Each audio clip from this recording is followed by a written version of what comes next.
नमस्ते। Namaste, मैं नहीं हूँ Amna Begum Ansari. I'm Khalid Beg, and welcome to yet another episode of India This Week by Amna and Khalid. Today we have world-renowned columnist for print Amna Ansari, who's also a socio-political commentator and one of India's finest public intellectuals who does a lot of TV appearances, and sometimes she gets the time to do India This Week as well. Welcome, Amna. Thank you very much for the introduction, but I'm just rejecting your uh, blame that I appear sometime on India this week. Right. Amna, so we want to discuss about your latest stellar, article. Your weekly articles in print have become my favorite. So yeah, we are also doing a little bit of coffee with Karan here, where I'm going to praise you and you're going to praise me back. So you've written an article about, the Karnataka elections. Now you're also an election analyst. Earlier you were a feminist and public intellectual and geopolitical analyst and civilizational. Now this also.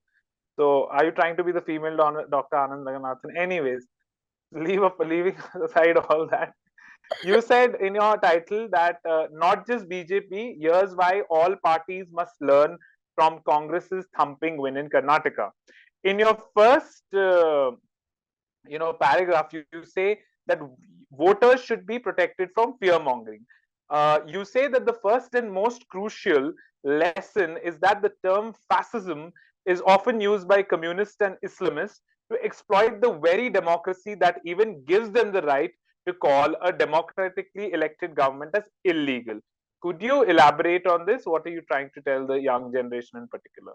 Yeah, obviously. First, I would like to respond to your this assertion that I want to be female Anand Nathan. No, I do not want to be anyone like that. I have always been clear.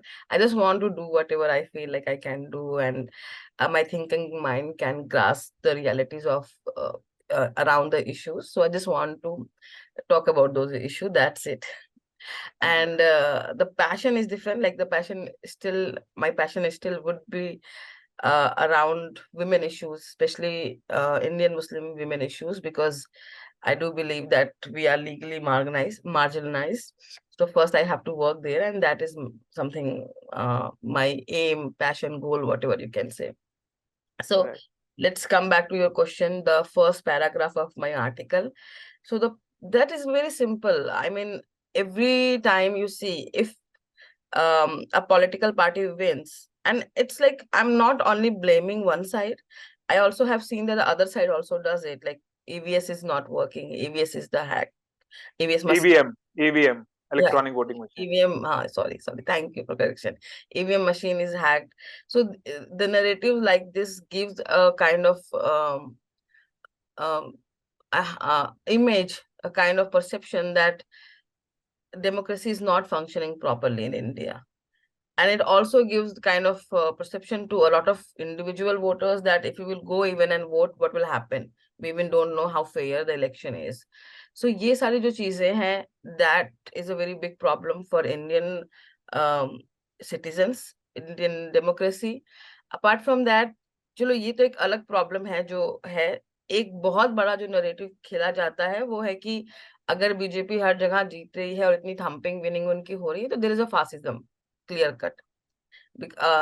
And there is this narrative की जो एक majority of section है वो BJP को vote दे रहा है because उनके अंदर एक सर्टेन काइंड ऑफ आइडियोलॉजी घर कर चुका है। That's all, that's how they vote, there is nothing else to it. Okay, they're not thinking about they have lost their mind to think critically with nuances what they want.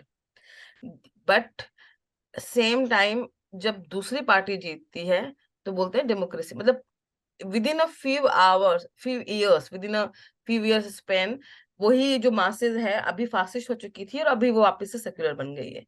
That kind of narrative we keep hearing. So I wanted to tell here कि please go and check this election, and this is not the first one. You can see the other election as well. Even West Bengal में अभी ममता बनर्जी जीती थी, बल्कि उस उनके बहुत सारे ऐसे डिसीजन है जिसको फासिज्म कहा जा सकता है, जहां पर उन्होंने उन लोगों को भी जेल कर दिया जिन जर्नलिस्ट ने अगर उनको थोड़ा सा क्रिटिसाइज किया है किसी ने। तो उनको भी कहा जाएगा कि नहीं, सेक्युलरिज्म जीत गया, एंड अगर बीजेपी जीतती है तो फासिज्म जीत रहा है। तो I just wanted to highlight this thing कि ये एक पॉलिटिकल बैटल है, ये एक रियल डेमोक्रेसी है, and people vote based on their on perception, their on needs. There is a no simple ideology playing on the ground. And अगर आप same time पे देखो कि बीजेपी अभी भी असम और वहां पे अच्छा कर रही है, यूपी में, बिकॉज वहाँ के लोकल जो गवर्नेंस है वो गुड गवर्नेंस है, वहां पे जो लोकल लीडर्स हैं उन लोगों को लगता है कि they can deliver to them, so they are voting to them. So basically just get out of this mentality कि यहाँ पे कोई फासिज्म है, यहाँ पे डेमोक्रेसी फंक्शन नहीं कर रही है, ईवीएम हैक्ड हो गया, इंडियन डेमोक्रेसी प्रॉपरली फंक्शन कर रही है, have faith in it and go vote every time you have election in your area. Right. आपका एक बहुत पावरफुल लाइन भी है जो ट्विटर पे लोगों ने आपका आर्टिकल शेयर करते हुए काफी वायरल किया इसी आर्टिकल में, कि democracy in India is a fact just like Pakistan army owning Pakistan is, don't let anyone tell you otherwise. Next I want to get, आपने ऑलरेडी थोड़ा उस पे रोशनी डाली। आपने कहा कर्नाटका इलेक्शंस में local issues took precedence, local issues trump national political considerations in assembly polls and parties must give them the importance they deserve. तो उसके बारे में कुछ बात बोलिए। द सिंपल थिंग लाइक इस बार जब इलेक्शन की प्रिपरेशन हो रही थी, तो if you will see the Karnataka में काफी ज्यादा मोदी जी के शो किए गए थे, और मतलब बहुत ज्यादा नहीं लेकिन किए गए थे अच्छे खासे, और दूसरे जो नेशनल लेवल की लीडरशिप है उनको भी बुलाया गया था, जबकि कांग्रेस ने इस बार बहुत ज्यादा राहुल गांधी को इंडल्ज नहीं किया था। There was only one one ad जिसमें कि Rahul Gandhi is eating some special ice cream made of the local brand of milk, क्योंकि वो उनका एक इशू था, उसके अलावा उनकी ज्यादा उपस्थिति नहीं थी। तो mostly Congress was dependent on their local leadership, और कांग्रेस ने अपने सीएम का चेहरा भी बहुत पहले ही डिक्लेयर कर दिया था। तो कांग्रेस वाज वेरी क्लियर कि this is what we are going to give you, this is your leadership, and we are not going to indulge too much जो नेशनल लेवल के लीडरशिप है, and it actually paid of.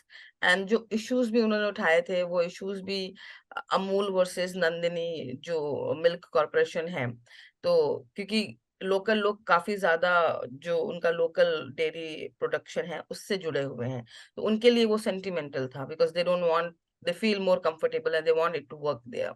So these kind of issue they cater to more local sentiment, more local strong leadership. So I think that works very well for the Congress, and BJP वहां पे समझ नहीं पाई, वो fail हो गई कहीं ना कहीं।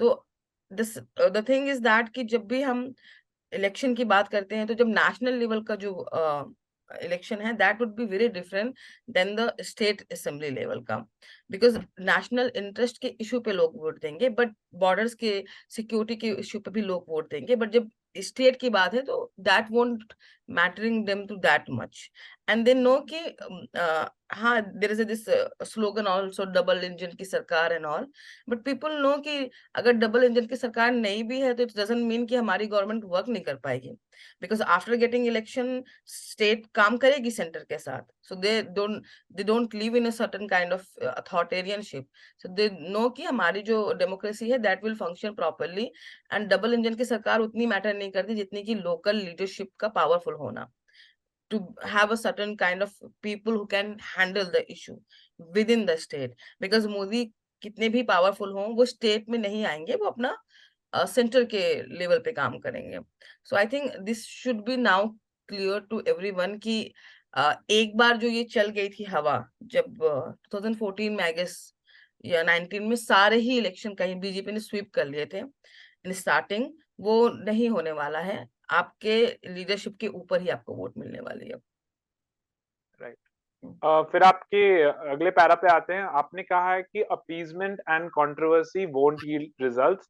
आपने उस पे दो एग्जांपल दिए हैं जो उन्होंने आपका ये चार्ज है कि बीजेपी ने रिजर्वेशन मैट्रिक्स को अपीज करने की कोशिश की, और फिर वो जो बजरंग दल वाला इशू हुआ, तो आप जरा उस पे रोशनी डालेंगे कि what do you mean by appeasement and controversy won't yield results. Yeah, it's a very clear that when they were trying to consolidate, BJP was trying to consolidating their vote bank of Lingayat. So that's why they increased their reservation percentage. And to do that, I mean, it's now it's in court, so it's we don't know it will be implemented or not, but they did that to just consolidate and appease their vote bank. Plus, I have also written about the article of 4% OBC Muslim reservation, which they have shifted to EWS under 10% quota. And I find it not fair, because that was the 4% reservation not for all the Muslim, and there should not be any reservation for all the Muslim. That reservation was for only OBC, other backward caste Muslim, which you can call Pashmanda Muslim. So that did not work basically for them well. So the playing on the caste matrix did not play. That's what I was trying to highlight there. Plus, controversy is that which I think Congress in their manifesto has written that they are going to ban Bajrang Dal or something, and it caught attention of all the BJP leaders. They made an issue of it, out of it. They tried to bring this issue on the various platform, but Congress played like very smartly there. So their local leader, they just tried to downplay this entire thing, and also they added that no, we are going to make this Hanuman Ji ka mandir, and they said like we are not talking only about the Bajrang Dal, we are talking about the organization like Bajrang Dal or PFI. So they made it like a neutral sounding, that any organization we feel can be a threatening to the society, we are going after them. It's nothing to do only about one community safety or one community. So I think this really helped them. They did not let it blow out of the proportion. So first, Congress was very careful not to fall into any controversy. And controversy, after a point, you can say like people were not even interested in it. If they would have been interested, they would have voted for it. So they did completely, I can say, ignore it. And that other issue like appeasement did not work out. So that was I was trying to highlight, and I think all the political party could learn from it. Even if you win election based on it, it won't be it won't long last. It would have a limitation. You can just win once, max to max twice. After that, it won't work. Right. And in your final assessment, you say that corruption played a decisive role. Could you elaborate on that? Yeah, I mean, there's a corruption accusation going on in a BJP government in a state, and Congress has done a very good job to highlight that. So they have called like 40% ki sarkar, 40% commission ki sarkar. So they never let this issue matlab die down because of their slogan, narratives, and even there is a few very witty um, signboard they created. तो उसमें कुछ लिखा था कि पे CM, like Paytm. So they just call it pay CM. So it was like a sarcasm of if you're paying CM and it is going into the corruption and bribery, all those things. So they actually played well there. They executed entire narrative well there. So, and I think corruption plays a very good role, especially if you already have a government and it's going to be the second election and you want to save your government, and if there is a accusation of corruption against you, I think it become a very tough, because people they don't make it out of like their main point that we are going to only vote on the base of the corruption, but then you lose a lot of goodwill. So they would be like very, nah, we don't know, we don't want to have this government again. The same has happened in the Manmohan Sarkar. I mean जब मनमोहन सरकार हट करके BJP की government आई थी बहुत ही thumping win से, तो मोदी की विन तो थी ही, बट वहां पर भी आप देख सकते हो कि करप्शन बहुत अच्छे से रोल प्ले करके आई हुई थी, because people had like lost their faith entirely कि this government has like gone uh, has nothing to offer anymore. So if you will read the history, I also have mentioned a few other cases there, so you can see कि अगर corruption का allegation बहुत ज्यादा है तो it plays eventually the role. All right. Thank you so much, Amna, for this wonderful analysis, which is so balanced and so factual and very practical. for the current and the future generation, and learning lessons for all the hundreds of political parties that exist in India. And yeah, uh, something to the communist and Islamists, that it's wonderful that there's fascism, but there are still hundreds of political parties who are doing the harshest critique, sometimes even getting abusive at each other and misusing their power, all of them. So Yeah, in I would relative like terms. to add the last thing, that the biggest lesson I would like everyone to take is that there is a no fascism, and try to learn to accept the elected government, because the most of the time when we talk about the resistance against the government, a lot of people justify even the violence, because they say this is Hmm. not our government. No, this is the mandate, and that's how democracy works. That's how any party who gets the majority of the vote, they are the elected party for everyone, right? Hmm. You cannot say that no, we are going to resist, we are going to even use the violence against them. Why you need to do that? Democracy is the most peaceful way of changing the regime of government till now in history we have seen. So accept it, respect it, because it brings a lot of good thing for your society.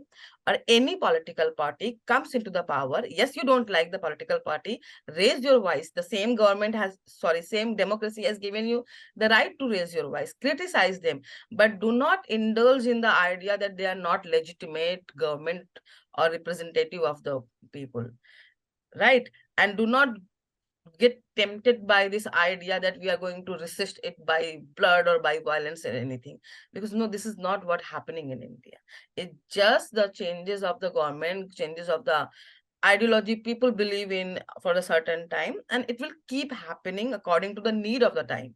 Just accept this fact. I think this is the biggest lesson I would like to highlight here. Yeah, and keep your children safe from communists and Islamists who say that when my government of choice comes in a democracy, that's not fascism. When someone else's government of choice, who I hate, that is. All right, thank you so much, Amina. Please do keep liking, sharing, subscribing our content, and become a member. Help us out, and hope you guys have a great weekend. Thank you.